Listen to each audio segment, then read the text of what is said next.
Good evening and welcome back to the One Celtic Fans View.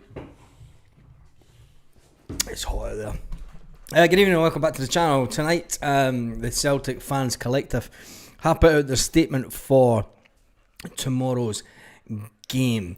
Celtic are obviously away tomorrow to Partick Thistle in the Premier Sports Cup. They are away to Partick in the Premier Sports Cup. Celtic Fans Collective have organised a pre-match display versus Falkirk to continue the campaign for change at board level. Please take the material as it's been distributed outside from the ground. Members of the collective and the display as the team emerges from the tunnel for maximum impact. I'm going to be honest, I've just seen a bit of negativity around it already with regards to the whole thing. And you're going to get that. I understand you'll get that from fans. And, let's just see where it takes us. I will just be a bystander, obviously, online, like a lot of people around the world. And there was a lot of questions on the video from this morning saying, why do we need to sack the board? Financially we're in a good place. Yes, the last window was terrible. And talking about the last window, Celtic edited out the final question from the press conference on Friday. The final, you can remember the press conference where he was asked about Russell Martin, and everyone thought that that's how the press conference had ended. Brendan Rodgers says he spoke to Russell after our game, how he played at Rodgers. He's a good guy, he's a good man, he's a really good servant for Scotland when he played here. Fucking who cares? But there was a final question asked to Brendan, and Brendan, picking up on one thing that you said in last week's media's conference about the briefing in the media was cowardly act against you. Have you received any indication of that? And Brendan Rodgers' reply, it's done. It's done. How do you feel about that? How do you feel about that? Brendan Rodgers, I mean, we've seen it early on in the press conference, and Brendan Rodgers kind of pushing it aside. And I did say it after watching the press conference, I thought, Brendan Rodgers has been briefed by someone other than the normal press guy. And for Celtic to omit the last question, now I suspect that question... and fair play to David Folds from the Celtic Star, who wrote about it today. David Folds is a fantastic guy. He doesn't miss a bit, but he's the only one that's come out and said I mean, I don't know how many fan media are generally there on a week-to-week basis, but you think that if there was such an obvious omission by Celtic, you'd think that Celtic fan media would be all over it. Honestly, you'd think that the fan media, and this then leads me into the whole fan media thing. I mean, I don't consider myself as fan media because I don't go to these set up press conferences at Celtic, and even if I could, I wouldn't, because you get the threat of not getting back.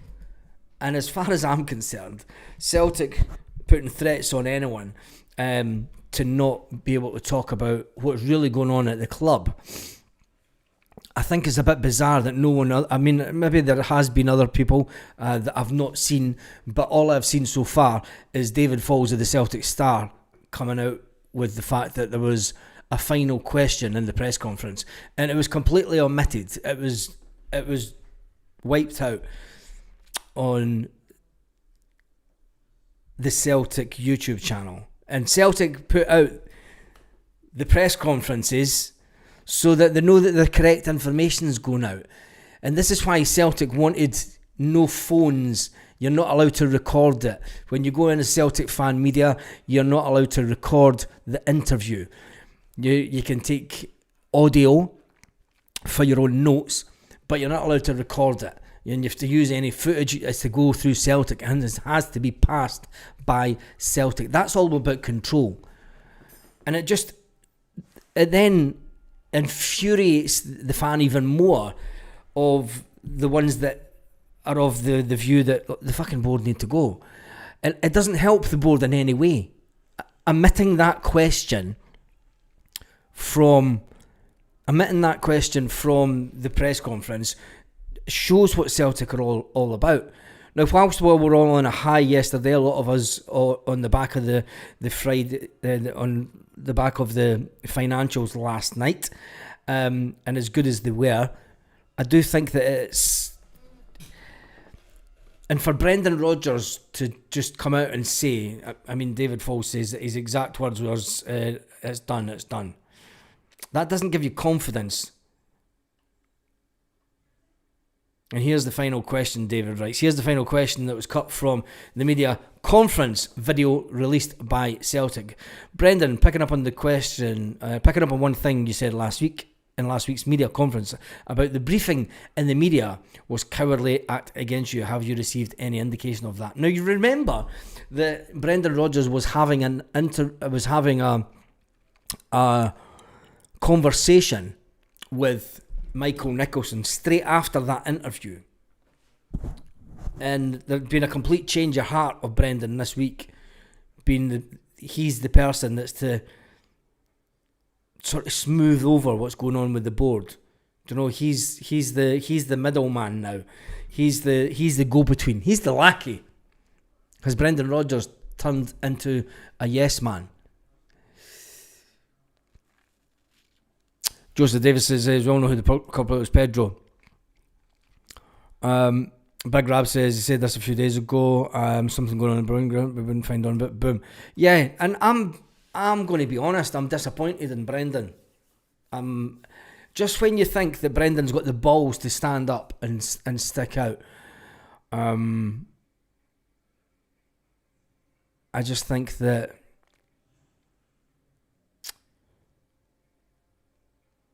it's a bit disappointing, really. It is a bit disappointing.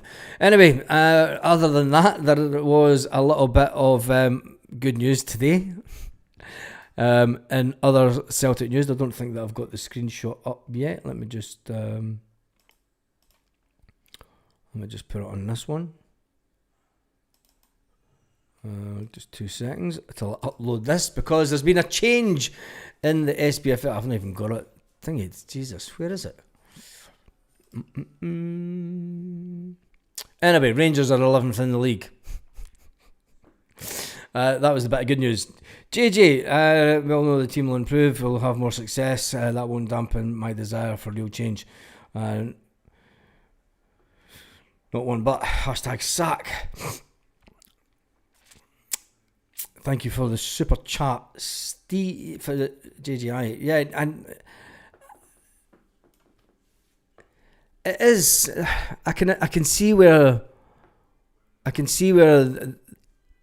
If any split is going to come within the fan base, it will be people that perceive the agenda of two organisations within the Celtic fans collective as having a majority say on things. But anyway, do you know, there has to be some kind of... It's under your hat, Baz. What's under my hat? My heat. Brendan Rodgers will go to the end of his some ticker tape fanfare. Yeah, I think, Becca, I think you're right. But anyway, let's look forward to the game tomorrow. Should we get rid of the fans collective thing off the screen? I mean, I'm all for a campaign, but everyone knows my views on it. I think that we should have went in hard and fast. This sort of build up to the AGM thing to try and change things, it's never going to happen. It's never going to happen. It's just my own personal feeling. I mean, I want some kind... I mean, I thought when Brendan Rodgers came out and said, look, It was cowardly. Whoever put out... There was a different Brendan Rodgers a week ago in the interview, and it was a very concise... Now, there was rumours going around on the internet that Celtic had hired a PR company to put out the information for the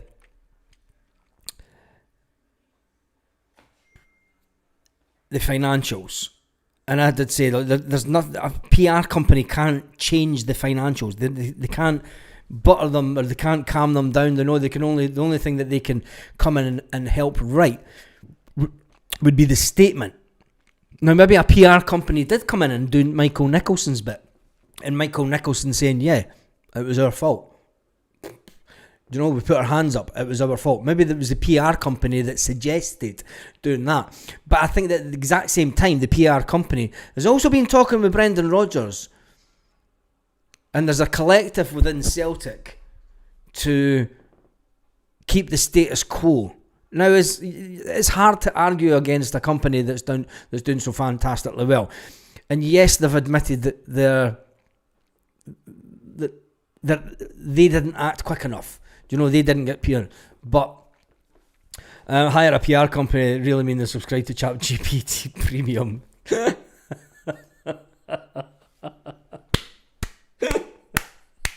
They paid the £20 a month at Celtic, innit? Oh, Jesus, that's a cracker. That is a good one. But anyway, in other news tonight, there are a few teams that are already through to the next round of the Premier Sports Cup. And we'll talk about them in just a second. Wow. There's no surprise. Aberdeen got put out today by Motherwell. They got beat 1-0 up in Aberdeen. What's going on in Aberdeen? Aberdeen are in free fall. Surely that their manager has to get the sack. I mean,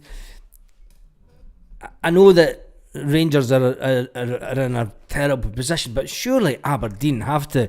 They were in complete free fall the end of last season.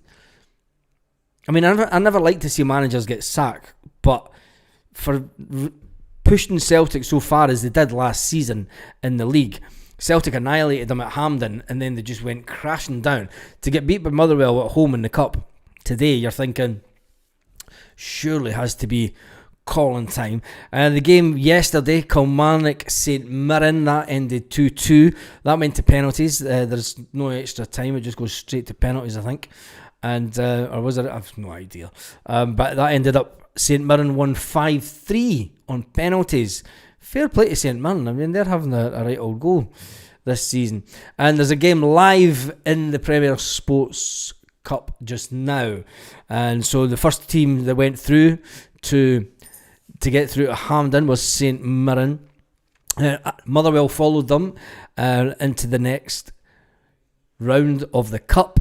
And Hibernian thought that we were going to get a good hold in the game when they scored a goal early on, but it was disallowed for a handball, I believe.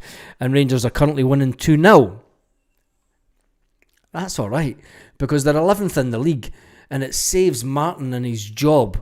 It saves Martin and his job for another couple of weeks. And it allows us to maybe tank them in the cup. And when we tank them in the cup, that'll be when they get rid of them. Hi Baz, we've gave Brendan millions, but he has never strengthened in the right areas. It's always midfield, and now they're sitting on the bench. I wouldn't say you've got to have a strong midfield, and I don't think that the money that was spent on the midfield, some people say that it's too much. But I noticed that there was one bit in the paperwork that went out. It spoke about how much money Brendan Rodgers had spent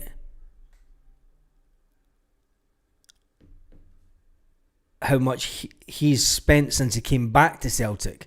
But it doesn't speak about how much. It never spoke about how much money we've made since Brendan Rodgers came back to Celtic. Anyway, I'm done and dusted with the financials. I don't really want to go into it. We just sort of move on with the Celtic news stuff. It's for people that go to games that are pushing for change, and you can understand they're the ones that pay their cash. I don't know what the crowd is like at Ibrox today, but there'll definitely be a big crowd at Partick Thistle tomorrow. So let's just get rid of that. No, that's that. Let me just do the league table. Oh, fuck it. Who cares? But anyway, I thought it was interesting that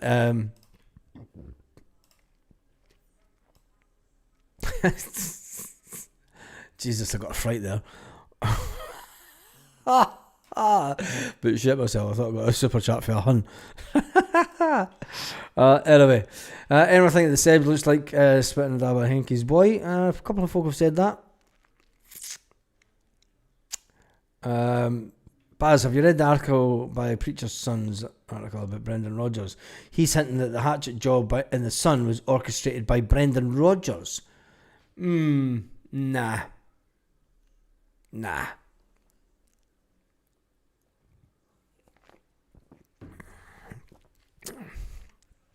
No, I don't think it is.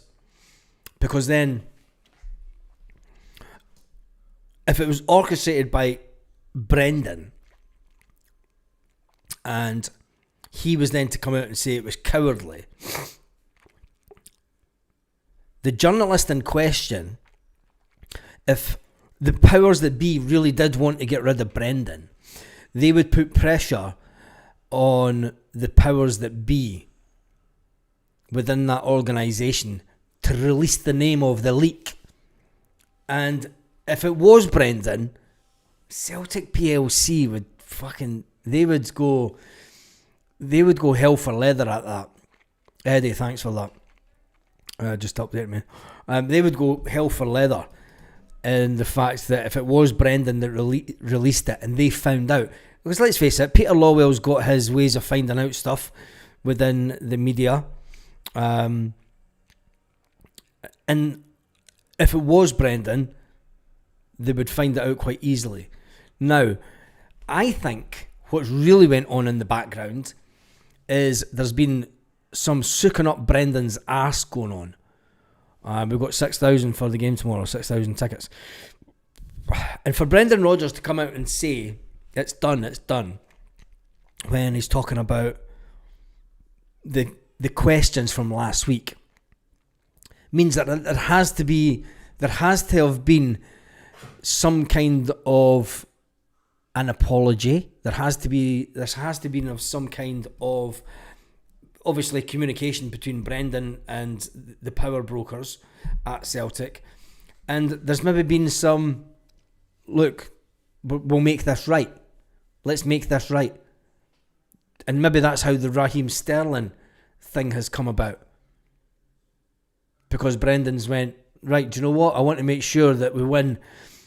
We've got a team that can win the Premier Sports Cup. We need a couple of more bits of players to just help us after the January window. I want Sterling in. And maybe this is Brendan Rodgers just pushing the boat and seeing how far he could push it. And seeing, do you know, are they really going to back me? Right then, let's bring Raheem Sterling in. We'll pay 50 grand a week. Maybe that's what's been the smoother. Maybe that's what's been it. Because Brendan Rodgers will want to win the treble.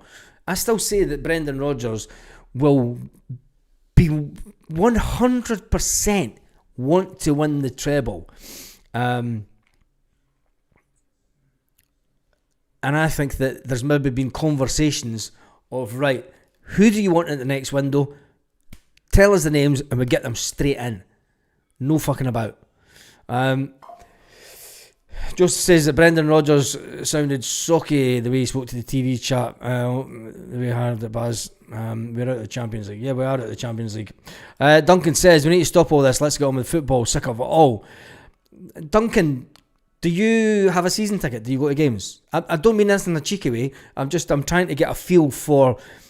I know that when I went to games for 20 odd years, you get a feel for people that sit at home and watch games, and online has made it easier for people that don't go to games to sit and chat about stuff. And then when you went to games, you spoke about it on the bus, you spoke about games on the bus after it, you spoke about stuff going on in the club.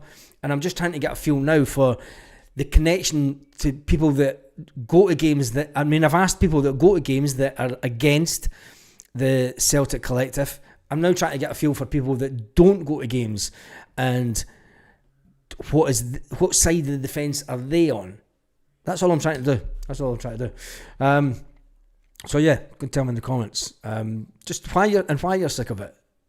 I understand why people will be sick of it, but yeah, and I'm just trying to find out, because it's good to get a bigger view of the picture.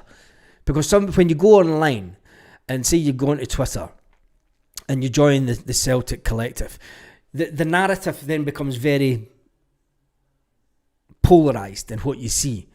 And then all you see is people that are against the board. You don't see the other side of the conversation because the algorithm doesn't show you it, and that narrative's been shut down. That's all that I'm trying to find out. Rogers on a 3-year contract. Do you think he gives a fuck about being calls out on the press? No, he said at the end of the month. Celtic's on his paycheck. Porno for benefit of qualification. Strange love doctor. Mad. Fuck the board, cover my Chris. Brendan does want to win the silver. Of course he does. And I think that but I'm just thinking, has there been in the background, has there been a little bit of, right, how do we make it up to you type thing? Don't know. Is that the way that the conversations went? Because let's face it, the Kelechi thing, I don't think that was never a goer the whole transfer window. That was last minute panic station shit. For the fact that he seemingly turned down a chance to go to Celtic in the January on loan, but all of a sudden it gets to the end of the transfer window and he manages to get his contract ripped up so he can join Celtic on free. That's all a bit weird. But anyway, it is what it is.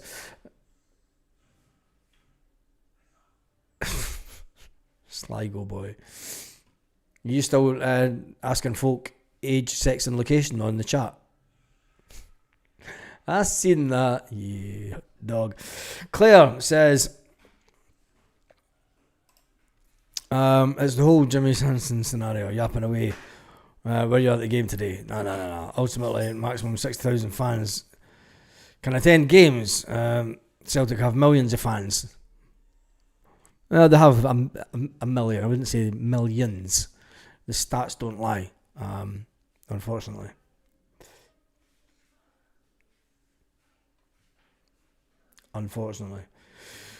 Danny Cassie says that he's not sick of it. Plus, make sure they get paid by Maeda. His class. Here's that. Dies in his class. Right, let's talk about the game tomorrow. Who does Brendan Rodgers start? Let's get... Max laughing. Sometimes I do read the chat. Sometimes I do read it, and it doesn't look that busy tonight. But as you know... yeah, I know. That's what it's all about. It's what it's all about. Anyway, tonight's drink of is back onto the old Kraken, and it was on offer today as well. Right. Line up tomorrow. We'll leave that till tomorrow, and we'll let Brendan Rodgers decide what team he plays out. But what do you think the scoreline could be? The last time that we played there, a lot, I feel like Cilla Black, a lot of years ago.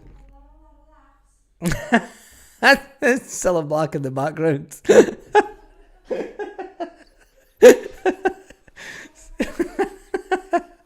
How's it going?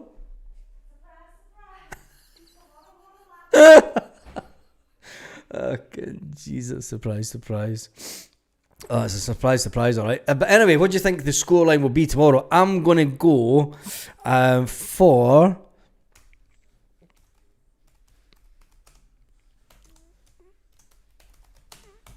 I'm going to go 4-0 Celtic. I'm worried about tomorrow with no VAR. I'm not. I think Celtic will win 4-0. That's my early prediction. I'm going to go for a high scoreline because I think that Brendan Rodgers and Celtic will go out to prove a point tomorrow. The squad and everybody is all tight together. Any players that were maybe there that were upsetting the apple cart have been disposed of. Any players that were kind of there over the last year, any players that were there last year that weren't getting any game time, that were unhappy about not getting game time, have been moved on. So I think it's going to be a convincing scoreline tomorrow. Pat says he's not a season ticket holder, but I back the collective doing its bit, but not buying merch. Yeah, I think that the not buying merch thing should have been the first instance. Hit them in the pocket. It's the only way that boards... Financial hit is the only way that a company will implement change. Going in 10 minutes late and 12 minutes late into a game, putting up a couple of banners. Do you know what? If the board get pissed off with the banners, they'll just ban the Green Brigade. They'll just ban them. Because let's face it, it's the Green Brigade that are bringing the banners in, and the boys that are bringing the banners in. Sligo Boy, he's going to go for 2-1 Celtic. 1-2, 1-2, testing. 1-2, 1-2, 2-2, 1-2. Sound like my old man. Brings back fear of God memories of my childhood. 1, 2. 2, 1, 2, testing 1, 2. Oh God, that were the days. Eddie's going for 3-1 Baz. Paul McCoon's going for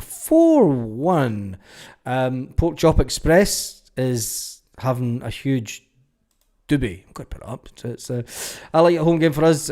Should be easy enough. It'll be like a home game. Yep, I think so.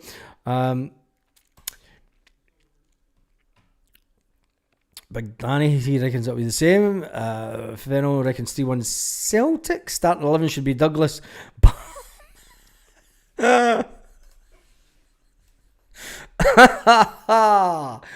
What a team that was, wasn't it? Oh, Liam, what a team that was. Back in the day. I wonder, now here's a serious question, Liam. How would that team cope with the low block? Because the low block wasn't a thing then. The low block wasn't a thing. If you think of Larsson's goals on the run, do you know, 1-on-1 with keepers and stuff, and chipping it over keepers and hitting it for outside the box, the amount of headers that Henrik Larsson scored. Nobody talks about that. I mean, he scored some amount of headers. How would that team cope with the low block? It's a different time. It's a different football era, isn't it? Which is quite sad from a Scottish football perspective. Strange Love Doctor says my team defence: Sinisalo, Scarachi, Poozy, the big Dane, Colby, midfield Paolo, Arnie, McGowan, forward Yang.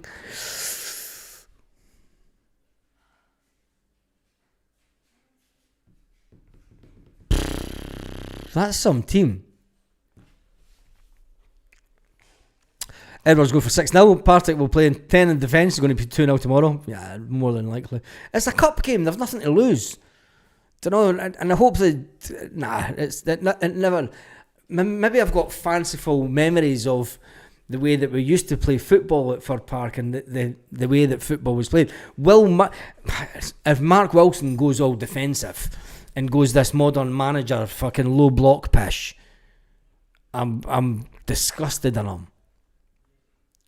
I will be disgusted in him. If he goes to 6 at the back, I'll be like, fucking, what's the point going into management? What is the point of ex-players going into management and and going for this. I know that they've got to try and keep their jobs and stuff, but if I was a supporter of a team that continually played the low block, I'd be. This is why people don't go to Scottish football. This is why people watch English football so much and go down to England and watch Liverpool, Man United, and don't know what. This is why our very own Canadian player goes down to Newcastle to watch Newcastle Barcelona, because the standard of Scottish football is just not there. And let's face it, the low block is just terrible. Great super chat from Fennel. I'm having a huge laugh at Saturday nights. Yeah, Tarmac. I've got to say it's going to be 3-1. Of course, I'm not worried about VAR. There's no VAR there, so... they're desperate to ban the Green Brigade. No flares. 70s fashionistas.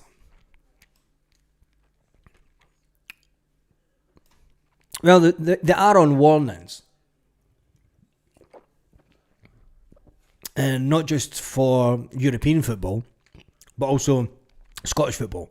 They are on warnings. So I think that if it's perceived that the agenda seems to be coming from one set of fans rather than the fans collective, it would be easy for Celtic to then quieten the discontent within the fan base in one easy swoop, and it would be give them a 3-match home ban. That's all I'm saying, and I'm only saying that because I'm thinking about experience. I'm thinking from experience, and I'm thinking about the way that the board. I fully back what they're trying to do, but at the same time, it's sitting at this side of the fence now. I've got to look at both sides to see how the game of chess will play out. Because if I don't, and I just stick to the narrative of fuck the board, sack the board, you then become polarised in the channel's identity to say such, and you get a lot of fans will go, fucking listen to that shit. Anyway, don't do predictions because he's a jinx. Apparently Scales said the players didn't even notice. Well, it wouldn't surprise me. It wouldn't surprise me. Do you know? The players are concentrating on what's on the pitch and the game. You maybe see when you went onto the pitch, you maybe look at the away end and you go, well, it's a bit quieter than normal. But when they come in on the 12th minute, you're not stopping to fucking turn around and go, oh well, there's the fans in. No, you're constant, you're focused. Professional football players, you know, they're 100% focused on the game. They have to be, because especially Liam Scales, because it only takes 1 second of a mishap from Liam Scales and it's usually a goal at the other end. So Liam Scales has got to be 100% focused on what's in front of him team wise, because we've all seen little mishap 1 second mishaps from Liam Scales and it usually ends up in a goal. So I believe Liam Scales when he said that. I never even noticed the fans weren't there. They were behind us. I never noticed. Do you know what I mean? Anyway, my ball says 3-0. JJ says 4-0. Hibs have Hibsed it already, and we're in September. What is the final score? Is it finished? Nah, they've got 15 minutes to go or something, you know?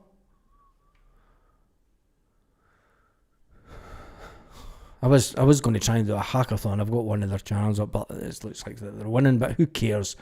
Who cares?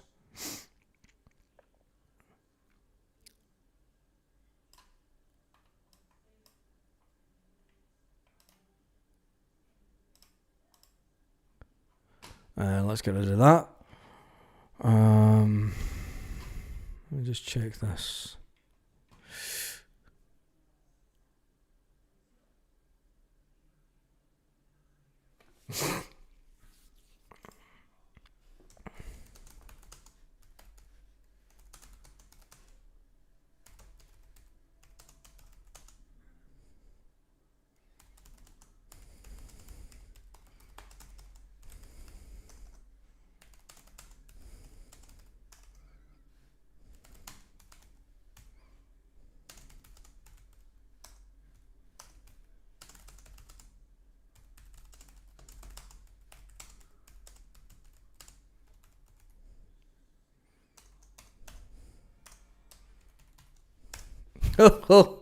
No, should I post that? No, don't. Somebody's asked me a question on Twitter. And I'm going to tell you what it is. It's why does a Celtic state of mind have so much sway?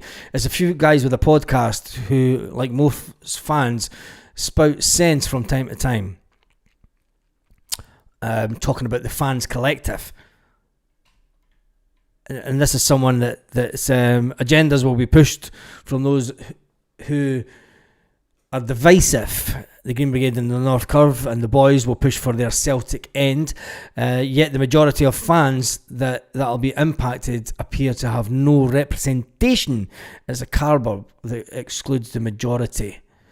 Yeah, I did predict that this type of thing would happen. That you would get discontent coming in with the fans collective and who's running it. But you know, it's it'll be interesting to see how it plays out. I reckon Larsson would be able to adapt, a good player or not. Talking about the low block. I think that he's want Larsson with his movement would be good at the low block, but I think playing the 3-5-2 would be even better, because I mean it was always Thompson, Sutton, Larsson, goal. You know, Thompson with the cross in, Sutton with the header onto Larsson, and Larsson with the goal in the back of the net. So it's an interesting one. Would the likes of Didier Agathe be as effective? I don't know. Maybe it would, and it would be interesting to see how Martin O'Neill's team really played against this. I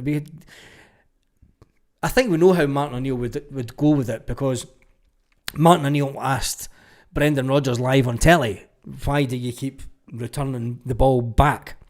You know, the pass side to side stuff." And Brendan said, "Well, it's to change the point of attack." And Martin's like, "Well, you're passing it back to me. Let's fucking go forward." Do you know? So anyway, I was having a good night until you mentioned Zhang. Yeah, this is true. I think we all were.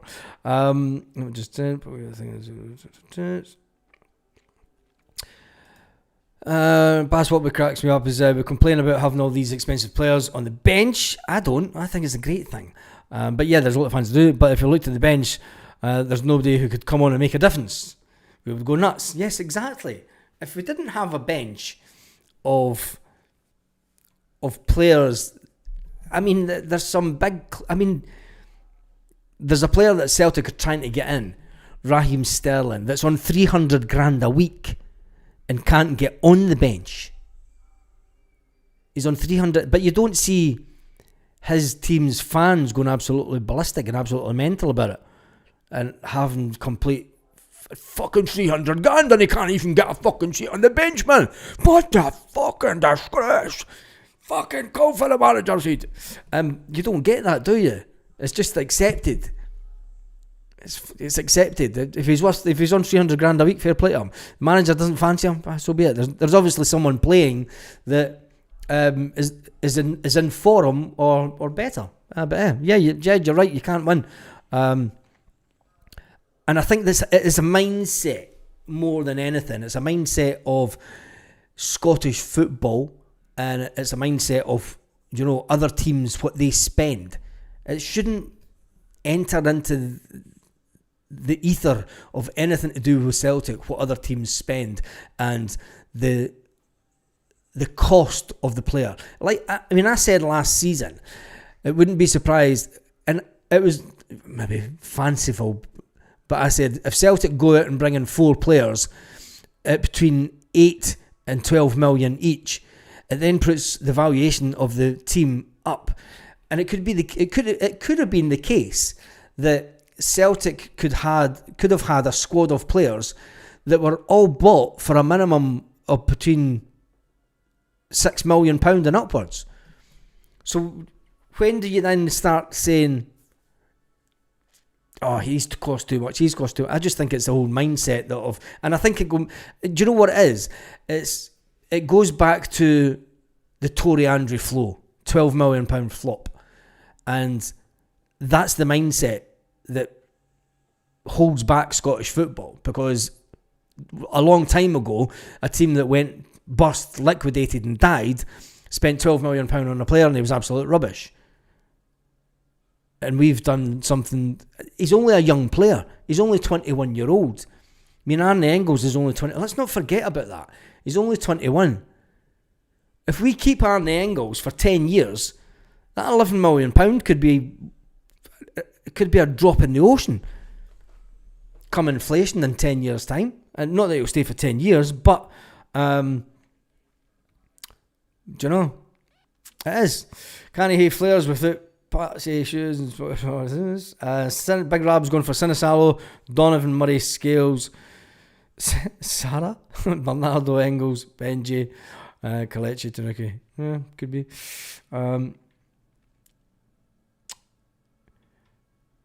Every big team has great players on the bench. Come on, needs to stop moaning. I think that a lot of people do, but they're still pish. The Pope has spoken. He backs the team to do a domestic treble and the Europa League. I think the Europa League would be a step too far. A step too far. I just hope that we get through the league phase. I think the first away game, I mean, I don't even want to talk about the game. I've got mates messaging on WhatsApp saying that they're flying out on Tuesday. I'm on the phone, Dad. Wait a minute. Hello? Hello?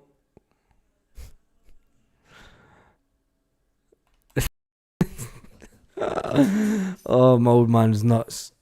Wait till I... Why are you doing this? What is it? I'm live on YouTube. I can't hear you. What is it? You've muted the... Dad, you've muted the phone. You've muted your own phone. I'll phone you back. Oh, Jesus. Oh, Jesus God. If there's oh man. Silo boy. And anyone else getting ads? You shouldn't be getting ads popping up in your chat. If you are, that's YouTube at it. Because the ads automator is off. So there shouldn't be ads coming up on the chat. If they are, that's YouTuber at it. Because the ads in the middle of the videos are off on the stats here. Total Snooze Fest over there. Penny Arcade Central over there. But anyway, right. Always said that we can't win everything all the time. Doesn't matter what price of players. You can only put in hard work. Yeah. Yeah, that's a good comment, Paul. Absolutely cracking comment. Right, I'm going to cut this video short. I'm going to go and see what my father is wanting, and I shall see yous all in the morning. Your dad telling you have to stop calling him Mrs. Silla. Yeah, Eddie, that was probably right. I don't mind the million sitting on the bench. Says big. Let me just get these last comments up.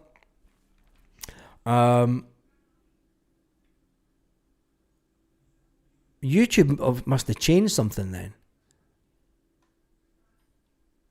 Tell your dad I was here. Chris, I will do. I'll tell my old man that you were here. and I hope you're good. Right, I'm going to go see what he's up to. Have a fantastic evening. He probably is, Jed. He's probably phoning me and just says that he's phoning me to just wind me up. Have a fantastic evening, Celtic fans, wherever you are, all around the world.